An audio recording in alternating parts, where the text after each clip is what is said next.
Pai, nós também oramos nesse momento por mais um dia que nós vamos ler a Tua palavra, mergulhar na Tua palavra.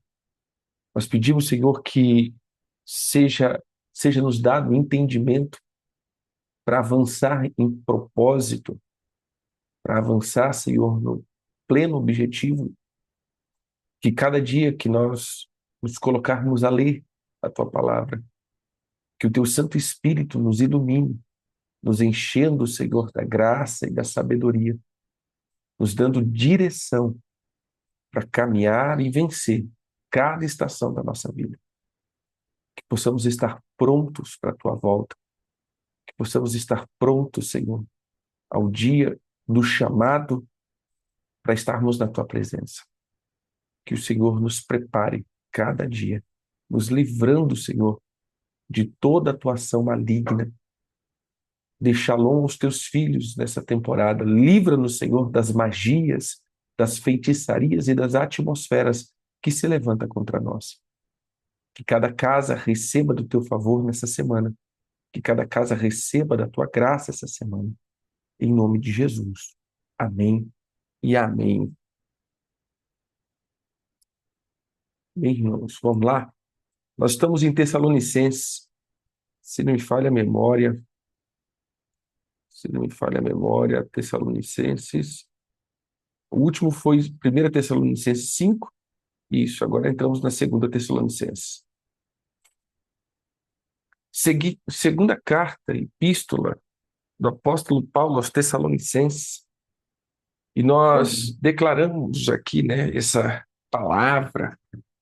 Porque veja só, irmãos, uma da temática que nós estamos sempre apontando aqui é o estado de estar pronto. Nós precisamos estar pronto e toda a vida cristã, a gente perde muitas vezes o sentido de ser cristão, né? É estar pronto ao encontro do nosso Cristo. A regeneração, o resgate, a vida novamente que o Senhor nos deu, a possibilidade do encontro novamente, porque estávamos perdidos, agora fomos achados, estávamos mortos, agora estamos vivos. Essa é a palavra que o Senhor lança até mesmo para o filho pródigo, né? A palavra do filho pródigo é isso, esse encontro, esse reencontro.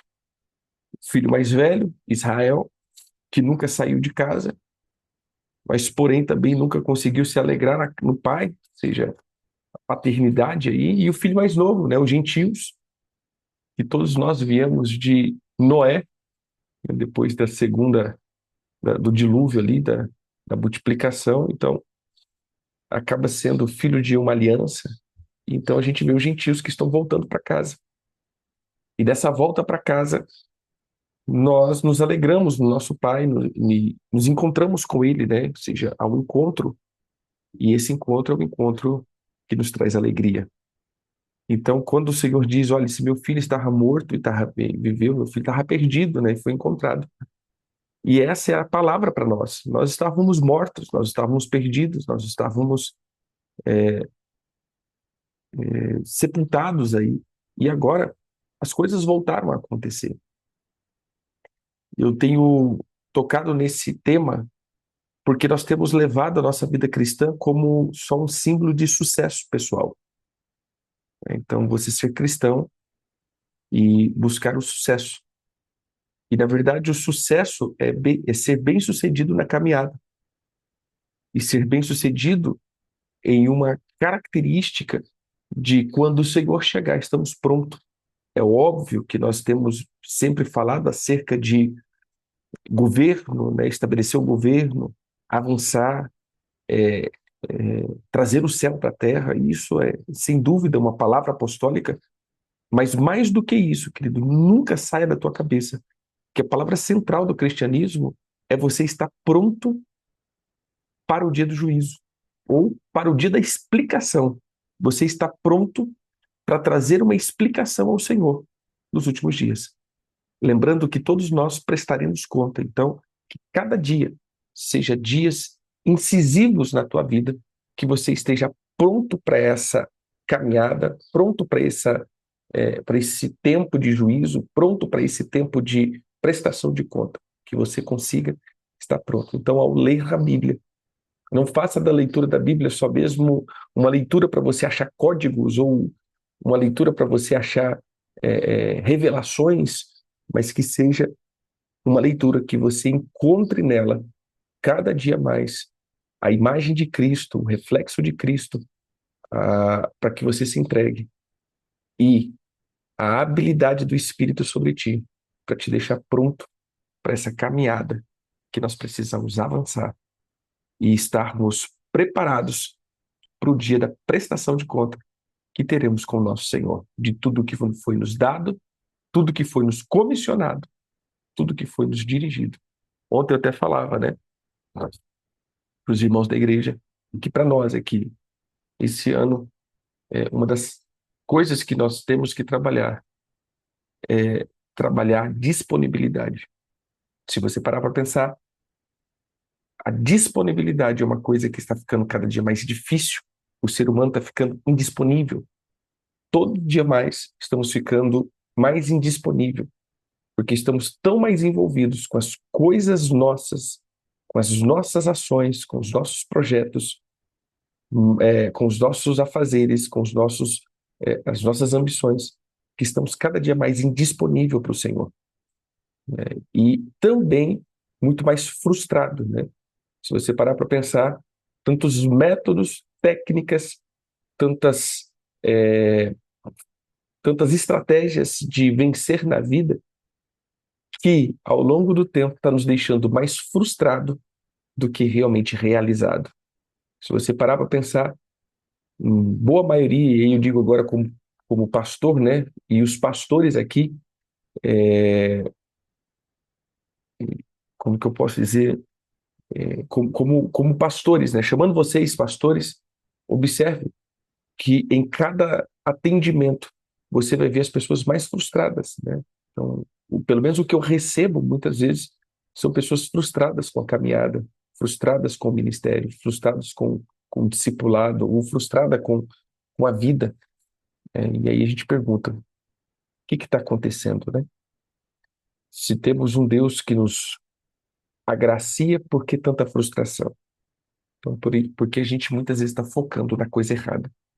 Então, foco no Senhor, foco na cruz, foco na ressurreição, foca aí na prestação de conta, que você nunca se frustrará. Amém? Então, bora. Abra aí segunda carta do apóstolo Paulo aos Tessalonicenses.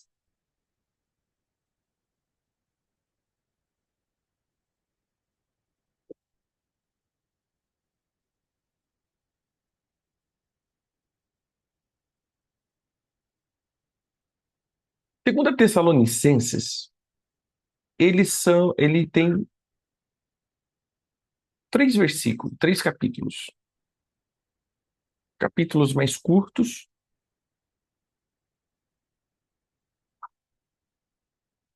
São capítulos mais curtos porque a paciência do apóstolo Paulo estava mais curta. É brincadeira, gente. Estava não. Mas são capítulos mais curtos aí. Dá para a gente meditar bem. Então começa o capítulo 1. Começa com o apóstolo Paulo, né? Agradecendo, sempre vai ter os agradecimentos ali, sempre vai ter aquilo que ele estava trazendo, né, como agradecimento, ou refletindo ali, ou o que ele queria já apontar. E ele diz assim, vamos ler, são 12 versículos, vamos ler nas 2 versões e tecemos aí alguns comentários. Paulo, Silvano e Timóteo, a igreja dos Tessalonicenses, em Deus, nosso Pai, e nosso Senhor Jesus Cristo, graça e paz a vós outros, da parte de Deus Pai e do Senhor Jesus Cristo. Irmãos, cumpre-nos dar graças, cumpre-nos dar sempre graças a Deus, no tocante a vós outros, como é justo, pois a vossa fé cresce sobremaneira, e o vosso mútuo amor de uns para com os outros vai aumentando, a tal ponto que nós mesmos nos gloriamos de vós na igreja de Deus, à vista da vossa constância e fé. Em todos os vossos, em todas as vossas perseguições e das tribulações que suportais, sinal evidente do reto juízo de Deus, para que sejais considerados dignos do reino de Deus, pela qual, com efeito, estáis sofrendo.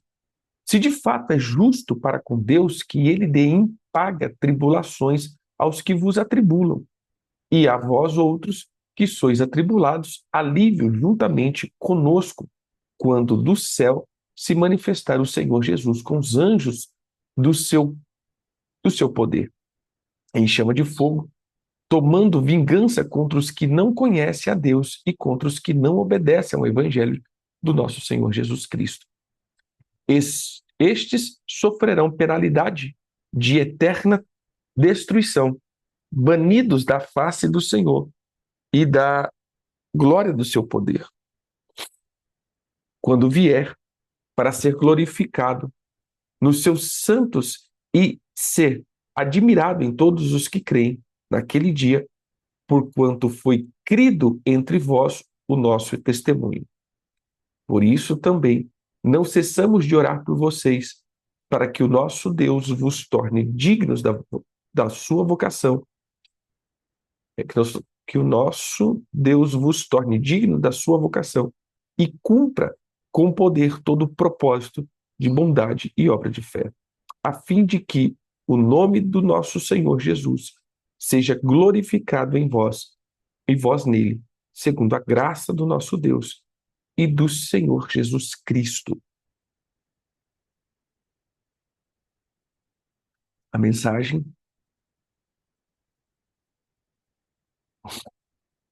eu, Paulo, Silvano e Timóteo, saudamos a igreja dos cristãos tessalonicenses em nome de Deus, nosso Pai, e do nosso Senhor Jesus Cristo. Que Deus conceda a vocês tudo de que precisam e façam de vocês tudo o que deve ser.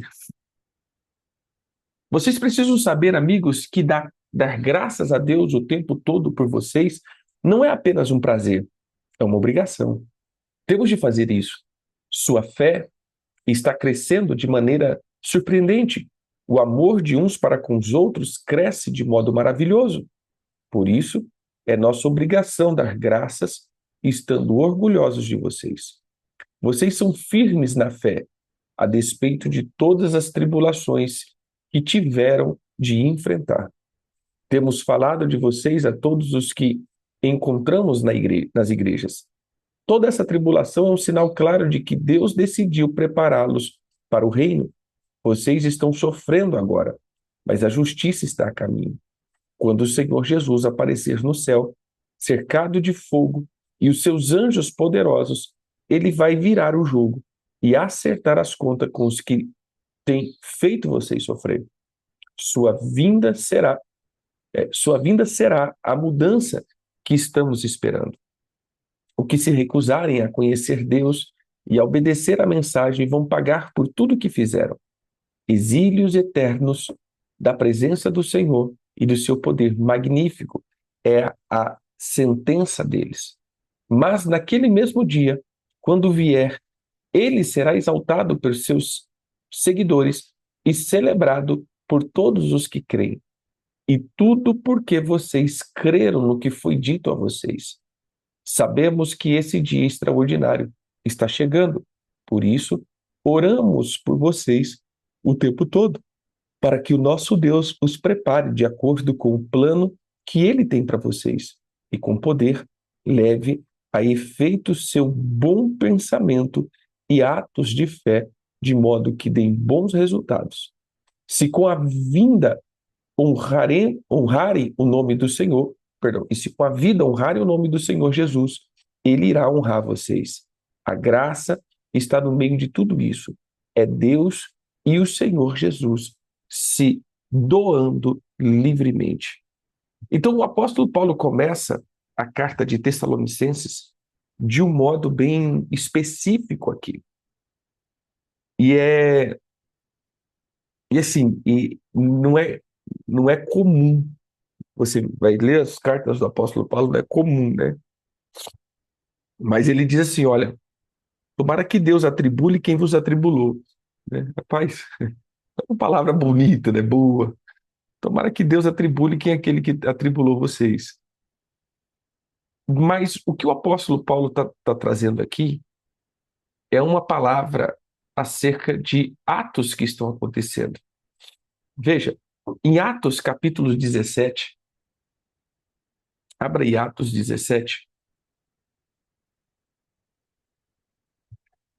nós temos um prenúncio do que estava acontecendo. Você vai ver que Paulo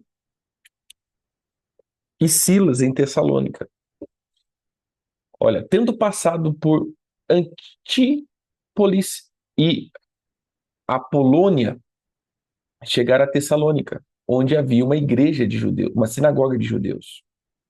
Paulo, segundo o seu costume, foi procurá-lo e por 3 sábados arrazoou com eles acerca das Escrituras, expondo e demonstrando ter sido necessário que o Cristo padecesse e ressurgisse dentre os mortos.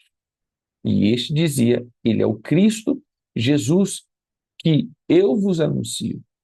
Alguns deles foram perseguidos e unidos a Paulo, persuadidos e unidos a Paulo e Silas, bem como numerosa multidão de gregos piedosos e muitas distintas mulheres. Os judeus, porém, movidos de inveja, trazendo consigo alguns homens maus dentre a malandragem, ajuntando a turba, alvoroçaram a cidade e assaltando a casa de Jason, procurava trazê-lo para o meio do povo.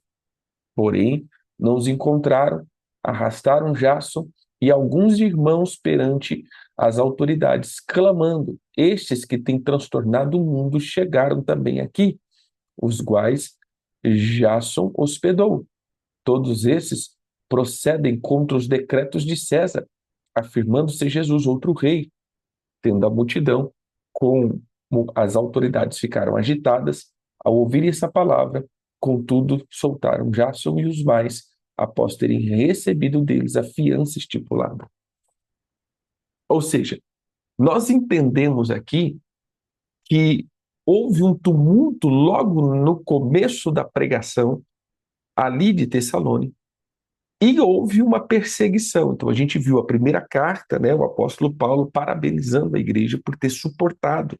E a segunda carta, de igual modo, mais uma vez ele está dizendo: irmãos, na Bíblia Mensagem é interessante que ele diz: olha, dar graças a Deus por vocês não é nenhuma tarefa, é uma obrigação, por tudo que vocês têm suportado, as aflições que vocês têm suportado, as perseguições que vocês têm suportado, o caminho que vocês têm percorrido são caminhos tenebrosos aí, perigosos, né? Porque vocês estão sendo perseguidos. Olhando para Atos agora, você já imagina como foi a vida do povo ali na igreja de Tessalônica. Ou seja, foi realmente um batidão ali, perseguições em cima de perseguições, por causa de inveja. Mais uma vez, né, olhando aí para a pauta da inveja, você vai ver que, movidos de inveja, esse povo passou a persegui-los, a caçar Paulo e a igreja. Então, esse é o pano de fundo que a igreja de Tessalônica está vivendo. Uma perseguição dos judeus e das autoridades por causa de malandros ou por causa de homens maus que estavam ali agora sendo persuadindo as autoridades a perseguirem a igreja.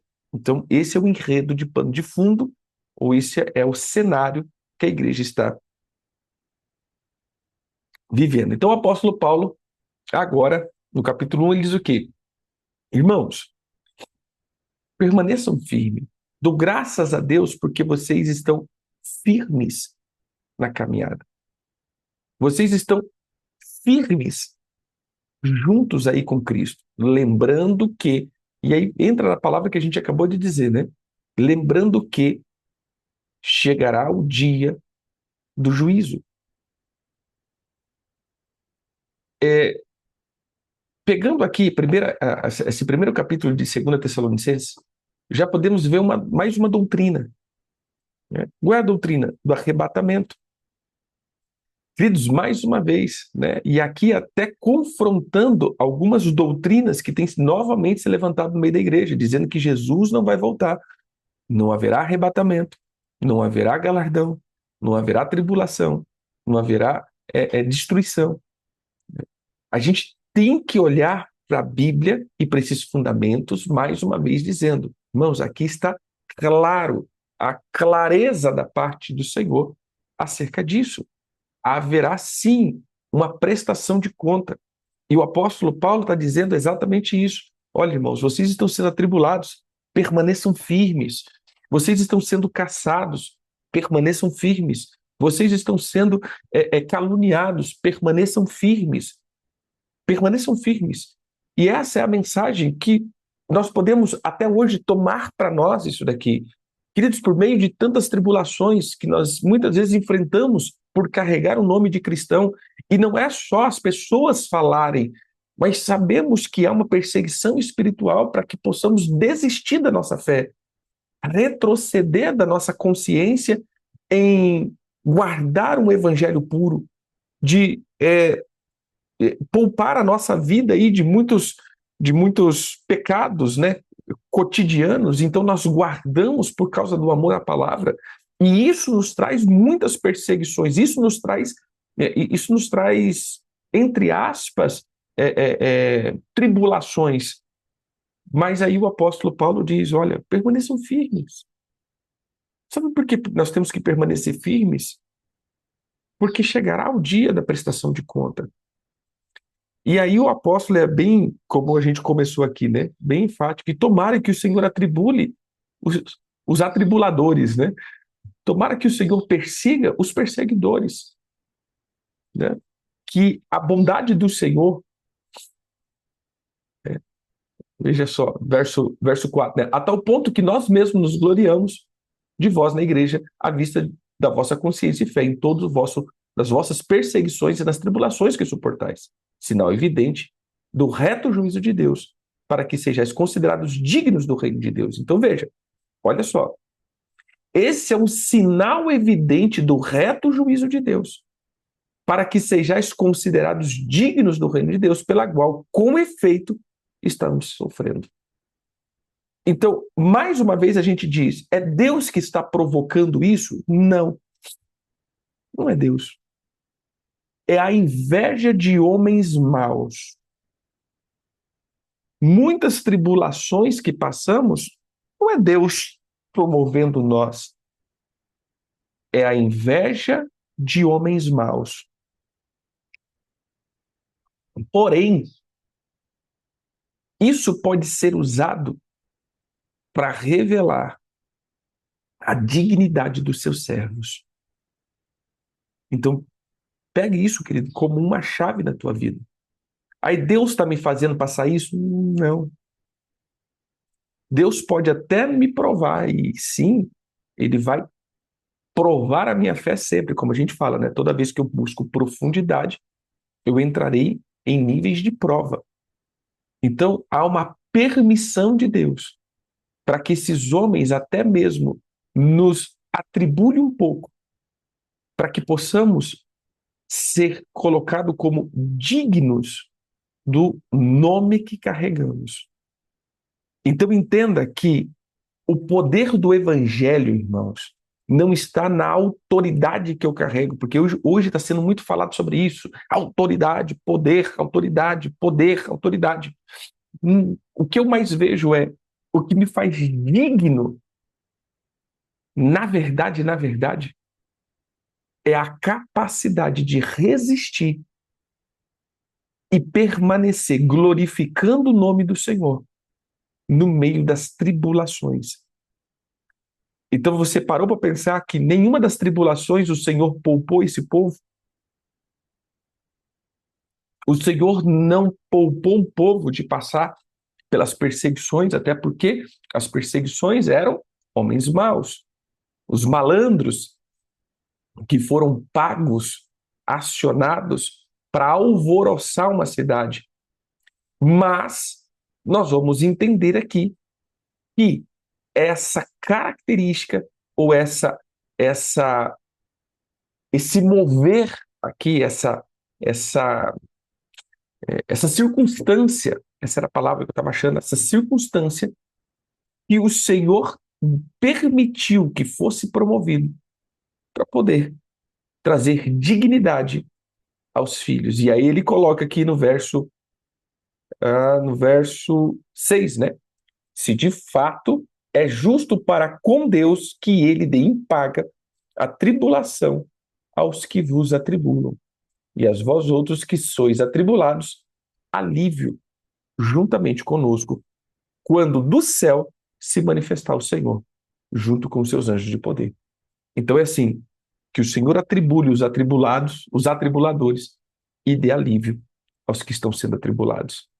Então, esse também passa a ser o nosso desejo, irmão, que se você está sendo atribulado, se você está sendo aí, passando por tribulação, que o Senhor te dê alívio em nome de Jesus. E se há tribuladores, que eles recebam um pouquinho de tribulação para ver o que é bom para tosse. Brincadeira, viu? Mas dá vontade. Mas é brincadeira, mas dá vontade. Né? Dá vontade.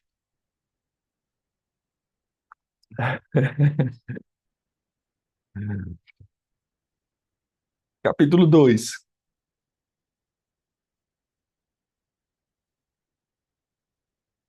Vamos lá. Capítulo 2 ele está dividido em 3 blocos. Primeiro, a vinda do Senhor, a revelação da apostasia, o homem da iniquidade. Então vamos lá. Irmãos, no que diz respeito à vida de nosso Senhor Jesus Cristo e à nossa reunião com Ele, nós vos exortamos a que não vos demovais da vossa mente com facilidade, nem vos perturbeis, quer por espírito, quer por palavra, quer por epístola, quer se procede de nós, supondo tendo chegado o dia do Senhor. Ninguém, de nenhum modo, vos engane, porque isto não acontecerá sem primeiro que venha a apostasia e seja revelado o homem da iniquidade, o filho da perdição, o qual se opõe e se levanta contra tudo que se chama Deus, ou é objeto de culto, a ponto de assentar-se no santuário de Deus, ostentando-se como se fosse o próprio Deus. Não vos recordais de que ainda convosco eu costumava dizer-vos estas coisas? E agora sabeis que o que detém, para que ele seja revelado somente em ocasião própria. Então vamos lá. Olha o que ele diz aqui. O dia do Senhor não chegou. Entenda. Precisa acontecer 2 coisas. Antes que venha, primeiro que venha a apostasia, que seja revelado o iníquo,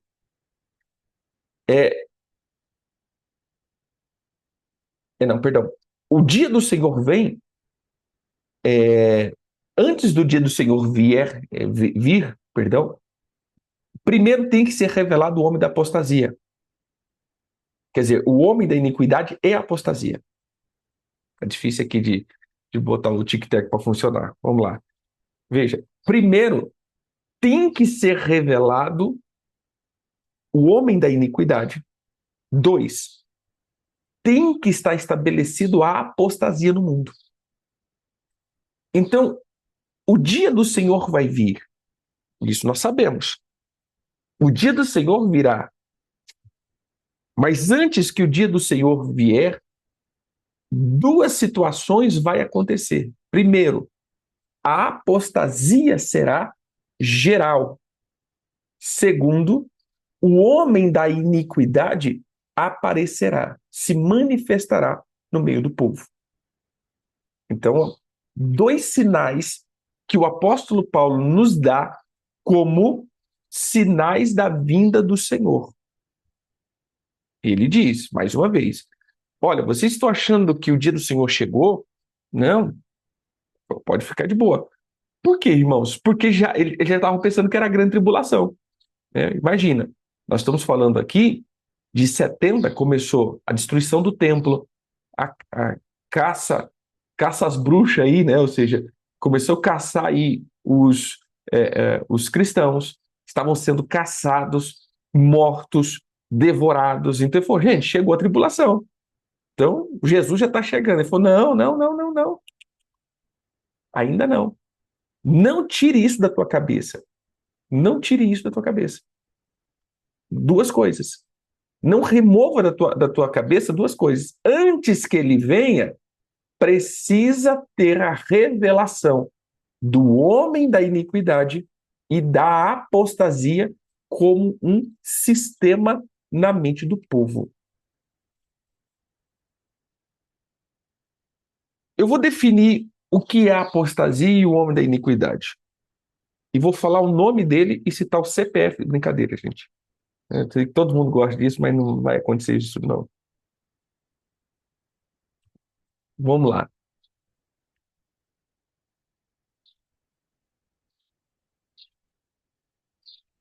Deixa eu só pegar na Bíblia a mensagem, que a gente não leu, até o verso 6, né?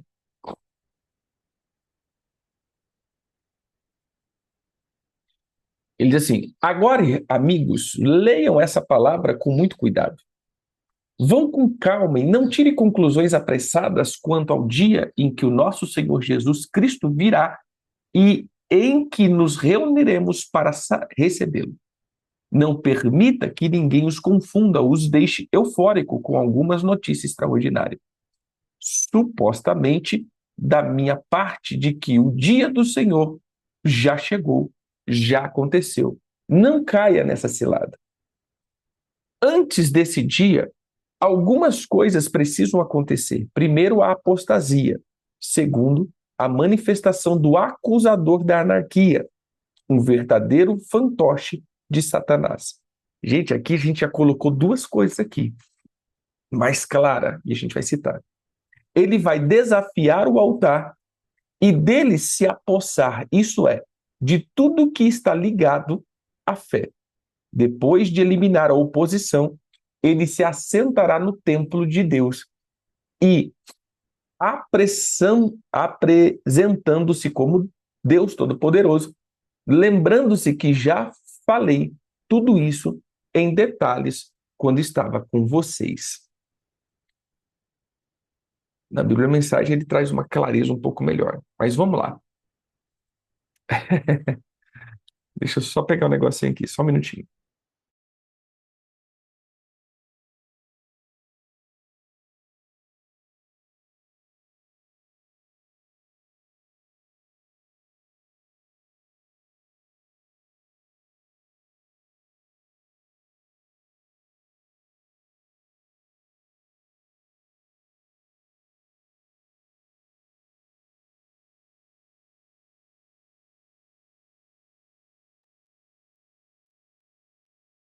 Se vocês repararem, a igreja de Tessalônica, ela estava alvoroçada. A gente, como diz, vai pegar pelas beiradas aqui até chegar na palavra. Por que estava alvoroçada? Se você ver a primeira carta aos Tessalonicenses, o apóstolo Paulo estava falando disso também. Irmãos, não fiquem preocupados com a questão da vinda do Senhor. Não é ficar preocupado, é não perturbe o vosso coração. Na primeira carta ele diz, gente, para que vocês estão preocupados? Só fiquem prontos. Se for amanhã, você está pronto? E se for daqui 10 anos, você está pronto? A questão aqui, não fique tentando dar um de mandinar para poder saber aí o que está acontecendo, não fique tentando ser a bola de cristal para poder saber que Jesus está voltando hoje ou amanhã. Só fique pronto. Há uma agonia de saber a dia, a data, mas se nós gastássemos toda a nossa força, em vez de ficar tentando saber o dia ou a data, exatamente, gaste a tua energia ficando pronto. Fique pronto. Esteja pronto para a vinda dele. E se for hoje, dê graças a Deus e que vocês estejam prontos. Se for daqui 10 anos, permaneça firme, com a fé, com a certeza, com a dignidade Mas quando chegar esses 10 anos, estejam prontos. Essa é a primeira fase. Na segunda epístola, o apóstolo de novo está dizendo isso. Gente, preste atenção aqui no que eu estou dizendo. Às vezes a gente olha só como uma mensagem que o apóstolo Paulo está dando à igreja, mas se você parar para pensar, ele está repetindo de novo, e ele está dizendo agora, não perturbe o seu coração, nem por espírito, nem por palavra, nem por epístola, nem por ensino, por nada. Então significa que tinha umas mães de Ná no meio da igreja. Entendeu? Tinha aqueles que, calma aí, companheiro, só mais 72 horas. Né? Quem lembra disso daí? Não, agora aconteceu. Só quem viveu esse tempo vai saber, né? Aí, de repente, postava 2 canetas Bic, uma onça e um copo d'água. Agora, meu irmão, a canetada veio, só mais 72 horas. Agora, espera, meu, agora vai acontecer. Agora o general, meu Deus, agora vai. 70, aí o povo lá ainda, né? Então, veja só, isso daqui, eu tô tocando nesse tema aqui, porque isso daqui é bem pertinente. Veja, mais 72 horas, agora a onça vai beber água, agora o general entrou, e todo mundo na empolgação, na empolgação, na empolgação, na empolgação, e não foi. O que aconteceu com muitos da direita? Ficaram decepcionados e passaram a entrar em um descrédito. Tipo assim, você quer saber do negócio? Quer mais saber de nada, meu irmão. Ó, quer mais nem me envolver com esses treinos. Ele larga pra lá. Quer mais saber desses treinos, não. E se ausentou dessa questão política, ou seja, parou de olhar para isso, parou de lutar por alguma coisa e simplesmente deixou para lá por causa desses comunicados. Que eu vou dizer, por mais que possa ter sido um alimentar, né, do antigo presidente, não sei o que aconteceu, né, a gente tem as ideias, né, mas a gente não sabe o que aconteceu. Isso serviu de arma de apostasia. Ou seja, o que é apostasia? Você negar uma crença. Entende aqui? Então, muitos se apostataram da luta pelo ideal. Então, essa palavra apostasia, ela significa, ou seja, ela tem um sentido de uma separação. Então, você se separa de uma ideia. O que faz com que a gente se apostata? A apostasia, ela não vem com cara de apostasia, ela primeiro vem com cara de muita crença. Então, como que se estabelece uma apostasia? Primeiro, você traz uma auto, não, você aumenta o nível da esperança, ou seja, você eleva o nível da perspectiva ou da oxe, me fugiu a cabeça aqui. O nível seria esperança, né? Não é perspectiva. Tipo assim, você espera, né? Você está esperando expectativa, isso. Então você aumenta o nível da expectativa e níveis elevados, então há um derramar, um impulsionar, um liberar de muita expectativa, todo mundo não vai acontecer, vai acontecer, vai acontecer, vai acontecer, vai acontecer, vai acontecer, e meu Deus, vai acontecer, e meu Deus do céu, vai acontecer, e não acontece, e não, mas espera aí, vai acontecer de novo, não acontece, não vai acontecer de novo e não acontece, e aí você fica ali, daqui a pouco você fala assim, você quer saber do negócio? Isso é tudo mentira. Pronto, você se separou do que você estava esperando. Mas é porque você se frustrou com quem te prometeu? Não, você se frustrou com os espectadores ou com os comentaristas acerca daquilo que os comentaristas dessa visão. Você já parou para pensar que hoje nós temos uma outra classe de crente, que são os comentaristas cristãos. É mais ou menos assim. Quem já assistiu futebol, você liga lá, tchuc. Aí você está vendo o jogo, mas você não está prestando atenção no jogo. A gente presta atenção nos comentaristas. Tá ali. E passa para lá para falar, porque hoje o fulano de tal não está jogando muito bem, porque ele poderia ter passado. O cara tá lá sentado, barrigudo, né? Não joga uma bola, mas não, o cara tá jogando bem, porque não sei o quê, porque o cara tá lá, perna de pau, porque tá no bom dia dele. Aí bota o cara lá, o comentarista, para jogar. Não joga, né? Não joga porque não sabe jogar. Mas ele sabe tecer um monte de comentários para aqueles que estão jogando. Você entendeu? Então, não, porque o fulano não jogou bem, porque o fulano deve ter passado pro outro, porque o fulano deve ter não sei o quê, porque o fulano tinha que. Não, porque esse cara. E aí ele vai tecendo, preste atenção, quando você sai da telinha ali, você sai com o mesmo comentário. Realmente, rapaz, o fulano hoje não jogou bem, não. Ele poderia ter passado pelo fulano, ele poderia ter feito isso, ele poderia ter feito aquilo. Aí a gente aqui que está assistindo o jogo, mas não assistindo o jogo. Nós estamos assistindo o jogo através do comentário do comentarista. Nós passamos também a tecer uma opinião acerca do jogo. O jogo não foi bom. Mas por que não foi bom? Porque o fulano não jogou bem, porque o ciclano não fez isso, porque o Beltrano não fez aquilo outro, porque não sei o quê. Mas isso tudo é o comentarista que falou.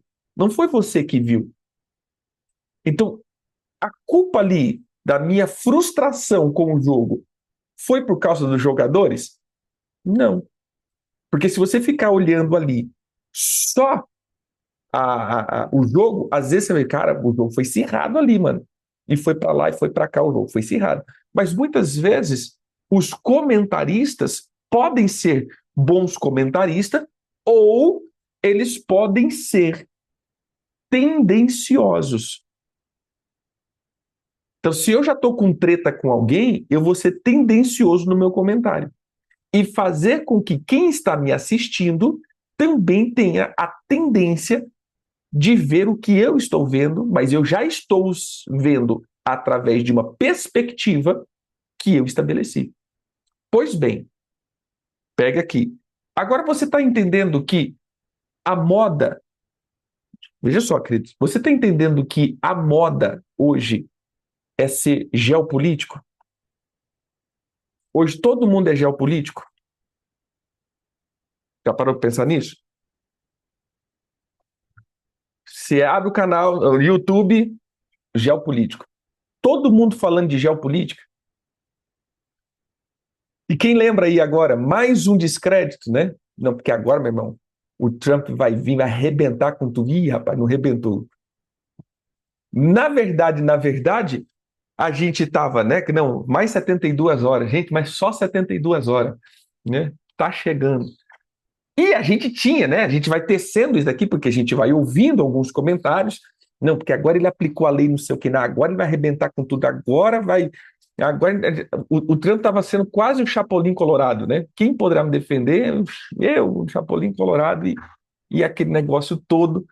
E de fato, né? O cara saiu pegando tudo quanto é riqueza de todo mundo, né?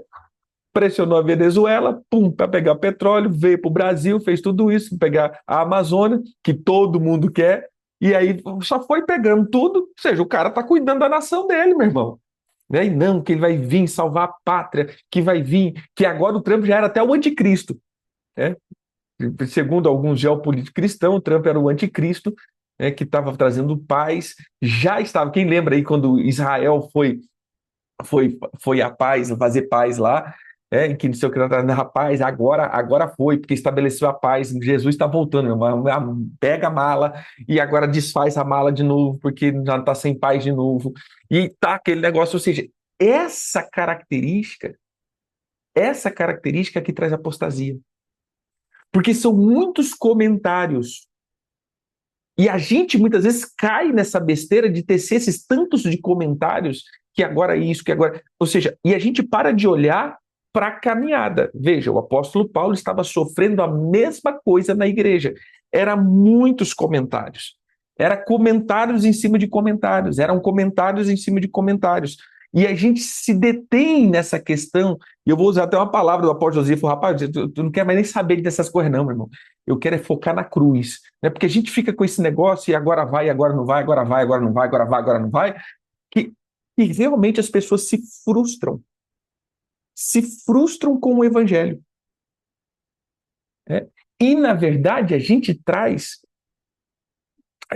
um, uma má visão para o próprio evangelho. Quantas vezes teve essa questão aí de marcar a data de Jesus voltar?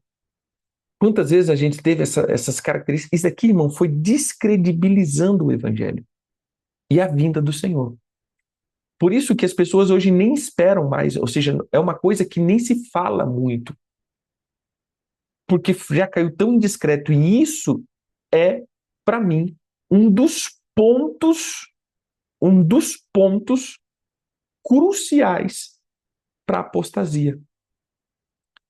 Ou seja, as pessoas vão se apostatando por excesso de expectativa que está sendo colocado.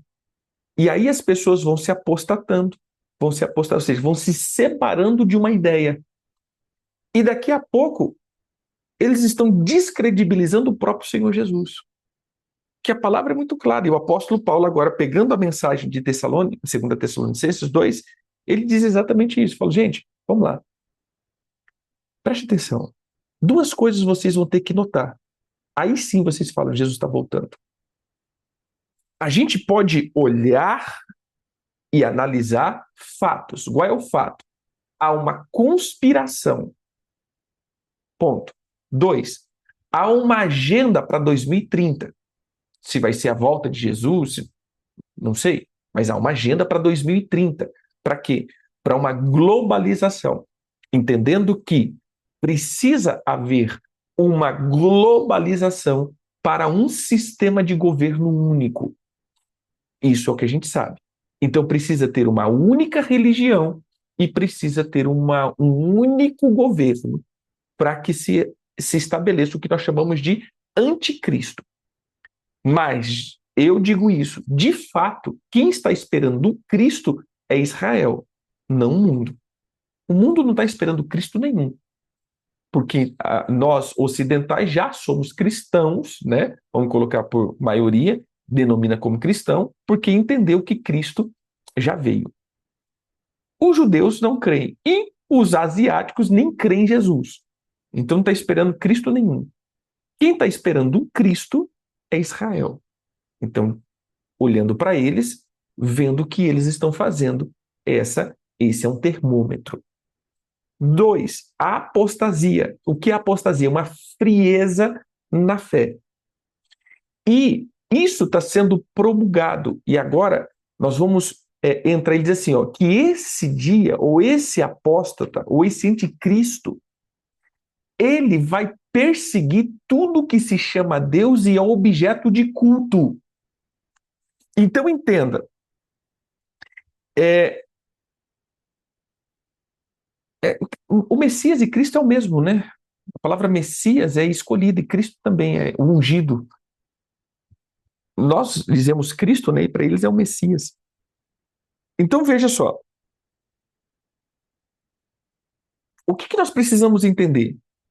Que tudo que é objeto de culto a Deus, e não só a Deus verdadeiro, o que nós estamos percebendo é que tudo que é objeto de culto a deuses está caindo em descrédito. O que está acontecendo? A apostasia, para mim, nada mais é do que uma mente ateísta. A descrença total de qualquer divindade. Eu não sei se você convive na área acadêmica, mas na área acadêmica já não fala mais AC ou DC, antes de Cristo ou depois de Cristo. Já se fala, era, como que é? Era comum. EC. Estamos não depois de Cristo. 2025 DC. Não, é exatamente. EC e DC. Era comum e a outra é o quê? Esse DC? Isso me fugiu da cabeça aqui. Eu sei que, primeiro, o EC era comum. E aí a gente vai para o DC, que eu esqueci o nome aqui, deixa eu até pesquisar aqui.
Então a gente vai ver, era comum, então veja só, e antes da era comum. Exatamente isso.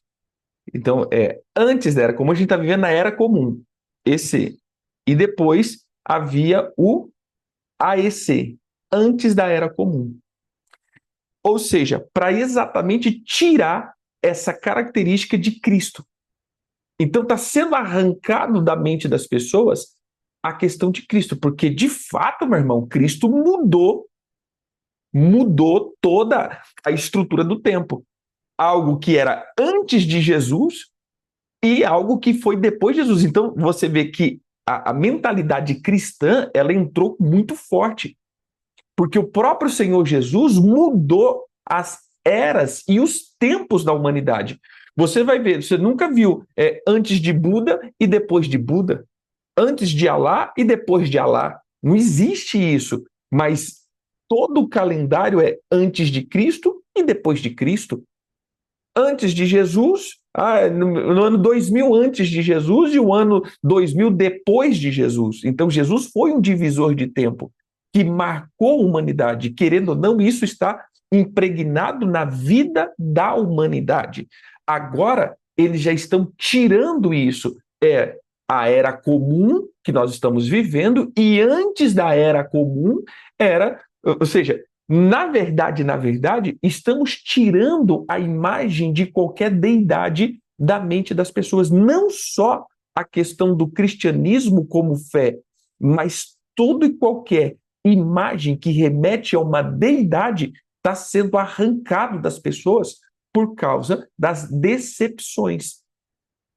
Decepções com a igreja, decepções com o evangelho, decepções com homens e mulheres que denigrem, que levam e carregam a imagem de Deus, sejam católicos, sejam espíritas, sejam evangélicos, todos aqueles que dizem que creem em Jesus, que servem a Jesus, escândalo a mais escândalo. Isso está trazendo uma descrença, porque algo que se espera de alguém que serve a Deus é ter um comportamento diferente. Mas o que nós estamos vendo é que nós estamos mais voltados a escândalos e isso está trazendo a apostasia. Então, isso eu digo. O que nós precisamos perceber? Que o caminho está sendo trilhado. E agora eu vou te dar uma direção profética. Só colocar o meu computador para carregar aqui, só um pouquinho.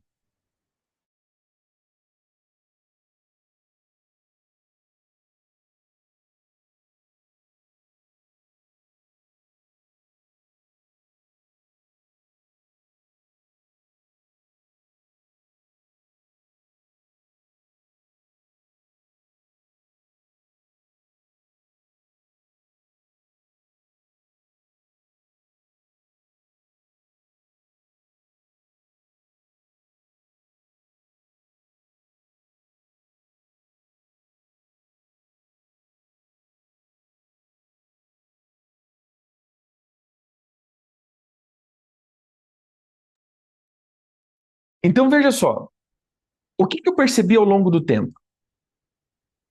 E aquilo que nós estamos falando de uma palavra de uma década. Quando a gente olhou para a década de 20, ou seja, entrou em 2020, quando nós entendemos essa questão da década de 20, nós olhamos para um ponto. Que ponto? O ponto que nessa década haveria uma característica de, de um avanço profético. 2020 seria um tempo de um avanço no profético. O que contrapõe o profético? O antiprofético. Ou seja, a briga de 2020 até 2030 era uma briga no ouvir. Essa era a palavra que a gente tinha colocado desde 2020. Quem lembra disso, em 2019, né? A gente liberou isso aqui, irmãos, nós estamos entrando na década de 20. E a década de 20, ela tem essa característica de ouvir e proclamar. Então nós vamos ter que guardar muito os nossos ouvidos. E nós não entendíamos o que estava por vir. E aí veio pandemia e começou as redes sociais. E ensinos, e e vai, e um monte de coisa. 5 anos se passou e a gente entendeu, falou, meu irmão, realmente, o que nós temos que guardar são os nossos ouvidos. Porque os nossos ouvidos estão sendo bombardeados todos os dias com coisas fora do comum. E aquilo que proclamamos, porque precisamos ouvir e proclamar. Tá. O que nós fomos trazendo e colocando desde 2020? Preste atenção. Se estamos em um ambiente profético, o que o profético faz? Eu quero definir o profético com vocês aqui. Todo mover profético, na minha concepção, ele atua em 3 coisas. Primeiro, todo mover profético ele precisa estabelecer 3 coisas. 1, restituição ou restauração do altar. O que é isso? É o apontamento para Cristo. Todo profético precisa apontar para Cristo. Todo profético precisa apontar para Jesus. Ou seja, é trazer o povo para Deus de novo. Irmãos, me escute com bons ouvidos. Eu entendo que os profetas, entre aspas, seria desnecessária as suas atuações se o povo obedecesse. Porque o que é o profético? O profético é o que traz a voz de Deus para um povo. Então entenda, se você pegar, Abraão era profeta, Noé era profeta, esses homens tudo eram profetas. Se você for olhar em diversos lugares, apontam eles como profetas. Por quê? Porque eles traziam a revelação da palavra de Deus ao povo. Mas depois veio a lei do Senhor. Então a gente não precisava mais tatear para buscar o que o Senhor estava falando. A gente já tinha muito claro o que o Senhor queria da humanidade. Estava muito claro. Quando nós olhamos o Pentateuco, a Torá, nós vamos ver claramente a vontade de Deus para um povo. Ponto. Então, não precisamos mais que alguém nos fale o que Deus quer. A palavra está ali. Mas na onde surgiram os profetas novamente? Quando o povo começa a desviar da palavra. Então, todas as vezes que o povo desvia da palavra, Deus levanta um profeta. Que diz o quê? Volta para a palavra, meu irmão. Vocês estão saindo da palavra. Volta de novo. Ou volta para Cristo. Vocês estão saindo do plumo. Volta de novo. Vocês estão saindo, volta. Ou seja, todo profeta, ele é o quê? Ele é o apontador de caminho para o altar de Cristo. Então, essa é a primeira característica de um profeta. Ele precisa trazer as pessoas para a cruz. Apontar os seus desvios, trazendo para a cruz. Você entendeu? Por isso, exatamente. Ou seja, o profético, ele precisa. Lembre, o profeta, profecia, todos nós podemos dar. tendo o dom de profecia. Nós vamos trazer, né, e essa é uma mensagem pertinente para aquilo que nós estamos falando. Mas só elucidando. Profecia, todos os cristãos que têm o Espírito de Deus pode profetizar. Que tem o testemunho de Jesus pode profetizar, porque o espírito da profecia é o testemunho acerca de Cristo. Agora, o ofício profético, ele é mais contundente, ele aponta mais para outra coisa. Beleza. Então, esse é o primeiro ponto. Segundo ponto, destruição do espírito de miséria. Porque a escassez vem pela desobediência. Então, quando o profeta alinha as pessoas no altar de Cristo, ou seja, denuncia o pecado e o pecado é renunciado, o céu se abre de novo e a escassez vai embora.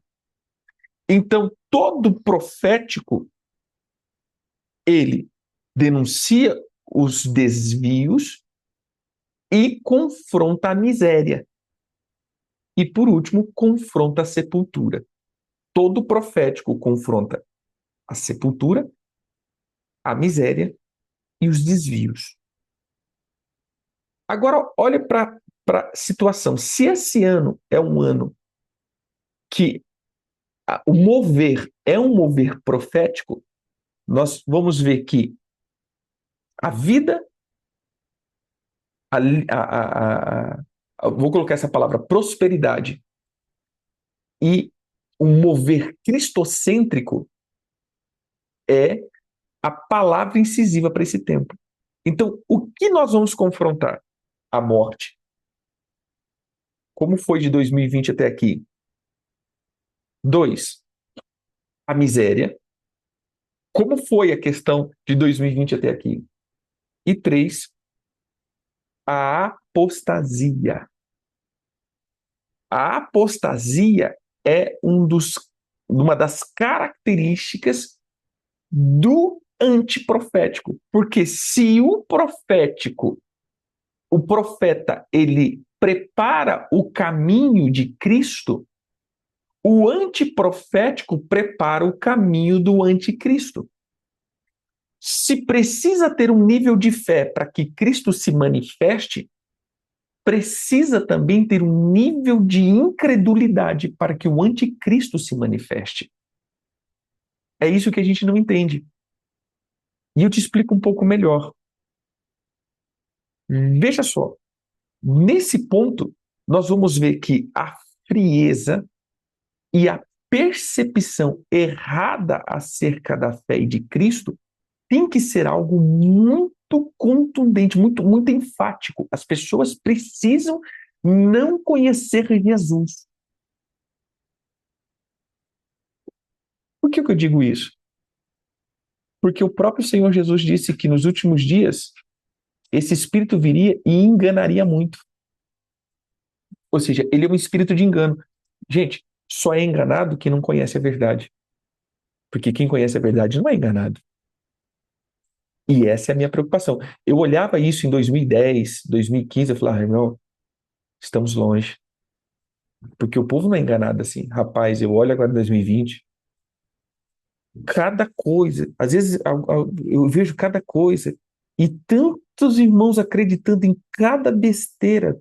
Porque assim, ó, porque no hebraico está escrito, pronto, mas como eu falei, né, da cauda do cometa, que é o anjo que caiu, né? Brincadeira, quem lembra aí de sexta-feira, só brincadeira, mas as pessoas acreditam. Se eu chegar aqui e falar de uma coisa que no hebraico está escrito, porque no grego é isso daqui, porque no costume é isso daqui, porque naquilo ali, acabou. Todo mundo acredita. Porque hoje as pessoas estão carentes. Elas estão carentes demais. E toda carência é a porta do engano. Eu só sou enganado aonde eu estou carente. E aí volta para a mensagem de novo. Hoje, nós temos muitos geopolíticos. Hoje, nós temos muitos mentores proféticos. Hoje, nós temos muitos apontadores de caminho. que, na verdade, são técnicas e são nada mais do que YouTubers ou esqueço os outros nomes, são pessoas que estão tentando ganhar dinheiro. Influencer, isso, estão ganhando dinheiro. E você sabe, irmãos, que hoje o melhor comércio, ou o melhor meio de ganhar dinheiro hoje é mídia.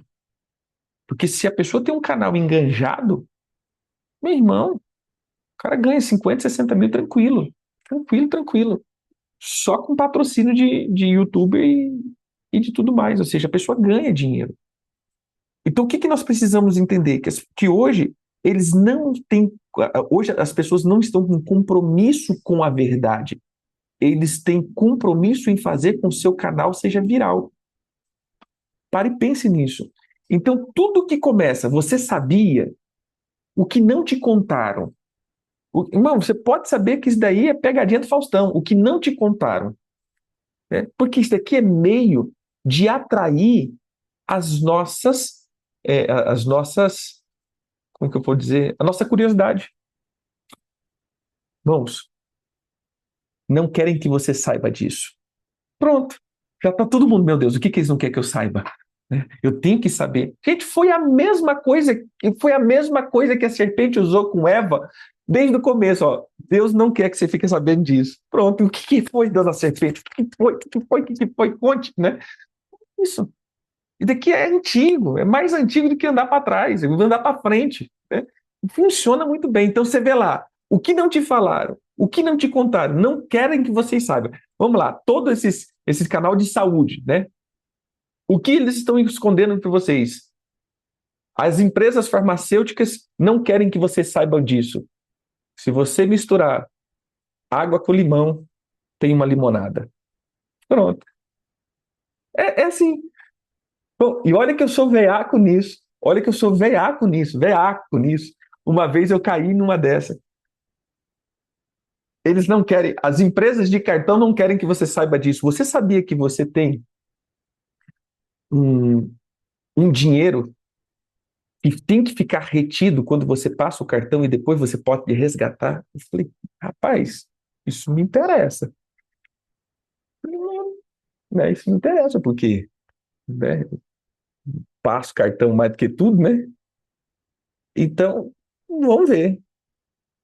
Aí você vai indo, você assiste aquele canalzinho, você vai indo, mas isso custava 1.900 e tanto, mas hoje, promocionalmente, por R$ 52,90. Pô, legal, né? R$ 52,90. R$ 52,90. Né? Para mim saber dessa coisa profunda. Beleza. Comprei. Sabe o que era que eles não querem que eu sabia? Que eu tinha milha, que eu posso vender minhas milhas. Né? E as empresas não queriam que eu soubesse disso. Que eu podia vender as minhas milhas para poder ganhar dinheiro. Então, veja só, irmãos. Tem certas coisas que isso vai trazendo descrença. E cada uma dessas vai trazendo descrença. Ou seja, agora alguém pode chegar e falar assim: olha, as pessoas não querem, eu não caio mais nessa. Irmão, às vezes eu vou estar perdendo coisas boas, que realmente são coisas necessárias. Mas agora eu não entro mais nisso. Por quê? Porque eu já estou tão esgotado que esse não quero que você saiba, porque as pessoas só querem ganhar dinheiro. Elas não estão com compromisso com a verdade. Elas só querem enganjar um canal. Elas não estão com compromisso com a verdade. Então, o que nós estamos entendendo aqui? Esse é o caminho da incredulidade. Esse monte de não querem que vocês saibam, esse monte de curiosidades gospel, esse monte de revelações profundas, que na verdade é livro de história. Por isso que eu gosto de chegar para vocês, irmãos, ó, isso daqui não é revelação, ó, isso daqui, ó, vamos lá, abre o Google lá, entendeu? Isso é história.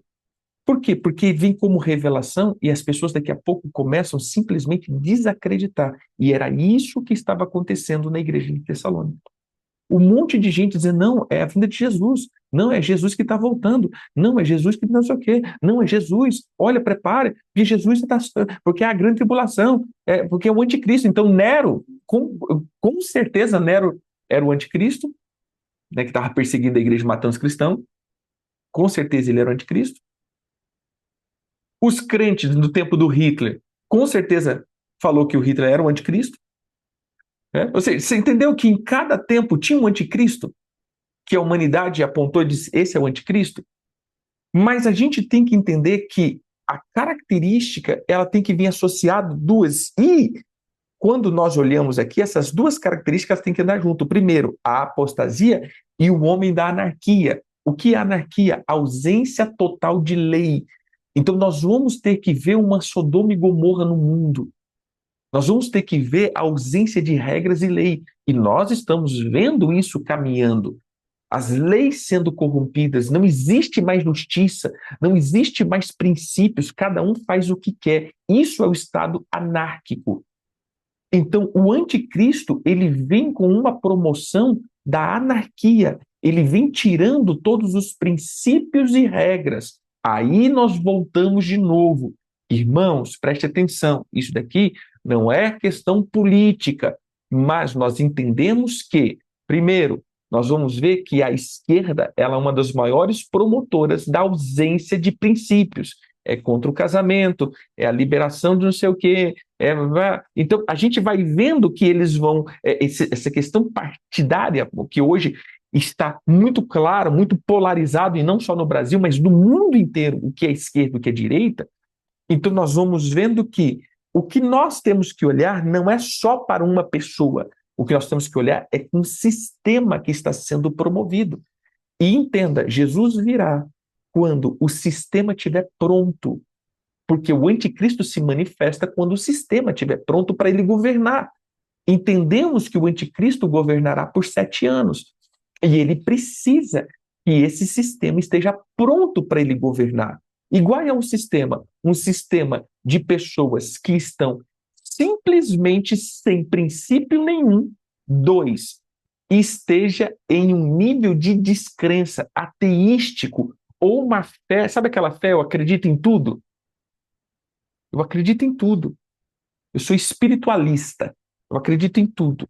Então eu pego um pouquinho do budismo, eu pego um pouquinho do shintoísmo, eu pego um pouquinho do espiritismo, eu pego um pouquinho do cristianismo, ou seja, tudo que eu estou pegando. E a gente está vendo que a humanidade está seguindo para isso. A ausência de regras, e aí entra para a palavra profética de domingo. Por isso que nós precisamos ver o que foi normatizado na nossa vida, que é pecado, mas nós normatizamos, e se normatizamos se tornou tranquilo, mas a Bíblia condena, mas a gente está tornando tranquilo, é normatizado, está normal. Então a apostasia ela vem com a normatização do pecado, ou seja, a minha consciência não me acusa. Então hoje eu digo, a consciência não é mais uma ferramenta de saber se eu estou em Cristo ou não. Não é mais. Ah, não, tá tranquilo, eu estou em paz. Irmãos, eu não uso mais esses dados para saber se eu estou fazendo certo ou errado. Se eu estou em paz, Deus está comigo. Se eu não estou em paz, Deus não está comigo. Por quê? Porque a nossa consciência está sendo cauterizada todos os dias. Estamos normatizando o pecado. Veja a igreja do ano de 2025. Gente, a gente faz tanta coisa que nós mesmos abominávamos em 2020. Tantas coisas que nós fazíamos em 2000 e... Eu sou de 99, né? Eu entrei na igreja em 99, como a gente brinca, né? Irmão, as mulheres não podiam nem rapar o sovaco. Hoje, você tá doido, né? Hoje, o quanto de coisa que a igreja faz. Ou seja, não estou criticando nenhum dos pontos, mas entenda que nós fomos normatizando, que chegou um ponto que a gente está vendo aquela irmã do cão, né? Que ela disse que Deus fez ela ser prostituta para poder pregar o evangelho. Não sei se vocês já viram, essa é uma menina que é garota de programa, faz filme pornô, e ela disse que é o modo que Deus falou para ela evangelizar. Então, desse modo, ela evangeliza. Rapaz, muito bom, né? Muito bom. E tá viral. Você entendeu? Ela tá dando de dedo em muitos pastores, dando de dedo em muitos crentes. Você entendeu? E é atriz pornô e garota de programa. Entendeu? Mas Deus, e cristã, entenda, filme pornô. Essa Andressa mesmo. Veja só, ela é atriz pornô, garota de programa cristã, usada por Deus para pregar o evangelho. Você entende onde nós estamos chegando? De não poder rapar o sovaco, para agora nós temos Armando filme pornô gospel, que, que é profeta de Jesus. Entende onde nós estamos chegando? Isso daqui, irmãos, é, tipo, é simplesmente de desacreditar. Daqui a pouco virou piada. Ou seja, a vida cristã virou piada, simplesmente virou piada. E isso vai trazer o quê? Apostasia. Ninguém mais vai ficar crendo, irmão. Aí a gente fica lá brigando, entendeu? Entre nós, apostasia. Então, a gente precisa entender isso. Vamos lá. Vamos terminar aqui o capítulo 2. Agora ele vai falar do caráter do homem da iniquidade. Com efeito, o mistério da iniquidade já opera e aguarda somente que seja afastado aquele que agora o detém. Então, será de fato revelado o iníquo, a quem o Senhor Jesus matará com o sopro da sua boca e o destruirá pela manifestação de sua vinda. Ora, o aparecimento do iníquo é segundo a eficácia de Satanás, com todo poder e sinal e prodígio da mentira e com todo engano de injustiça ao que perece, porque não acolheram o amor da verdade para serem salvos. É por esse motivo, pois que Deus lhe manda a operação do erro para darem crédito à mentira, a fim de serem julgados todos quantos não derem crédito à verdade. Antes, pelo contrário, deleitam-se com a injustiça.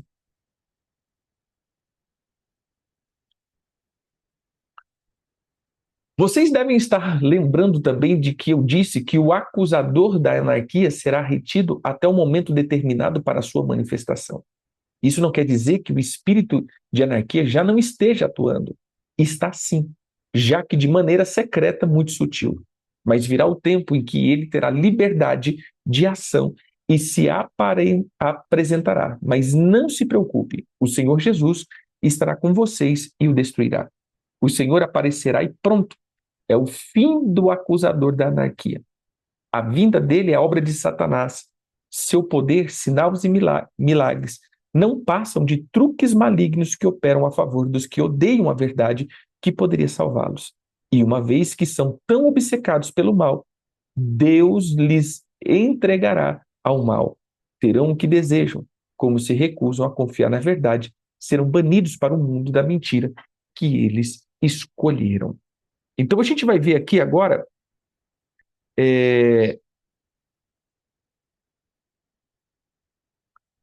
veja só, olha o que agora ele está dizendo aqui. Que o caráter do homem da iniquidade, ele vem agora como o poder e eficácia de Satanás promovendo mentira para enganar os que amam a mentira e, é, que se recusam a confiar na verdade. Então agora ele traz o caráter desse homem. Então, com efeito, o ministério, veja só, o ministério da iniquidade. O que o apóstolo Paulo está dizendo? O anticristo não está no mundo, mas o espírito dele está. Então vamos colocar aqui como um sistema. Jesus, o Espírito Santo e Deus. Vamos colocar assim. Deus é o promotor, vou colocar de um modo mais,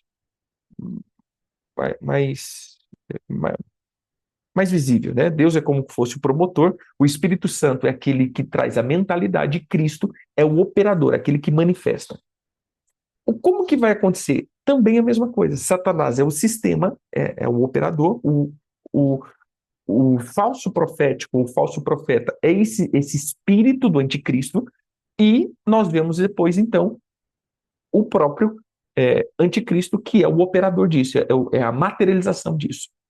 Então isso está acontecendo. O espírito do anticristo já está no mundo, operando mentiras.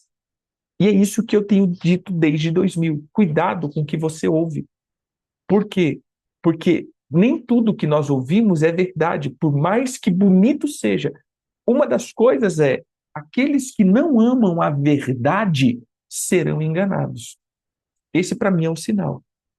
Os que não prezam pela verdade e que não amam a verdade, eles serão enganados ou abduzido pelo espírito do engano. E por isso que muitos estão sendo enganados, porque eles não prezam a verdade. Esse é um sinal. Amém? E aí, por fim, ele diz: entretanto, devemos sempre dar graças a Deus por vós, irmãos amados pelo Senhor, porque Deus vos escolheu desde o princípio para a salvação, pela santificação do Espírito e fé na verdade, para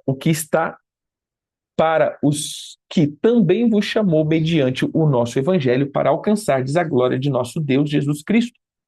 Assim, pois, irmãos, permaneceis firmes e guardais as tradições que vos foram ensinados, seja por palavras, seja por epístola nossa. Ora, o nosso Senhor Jesus Cristo mesmo e Deus, o nosso Pai, que nos amou e nos deu eterna consolação e boa esperança, pela graça, console o vosso coração e vos confirme em toda boa obra e boa palavra.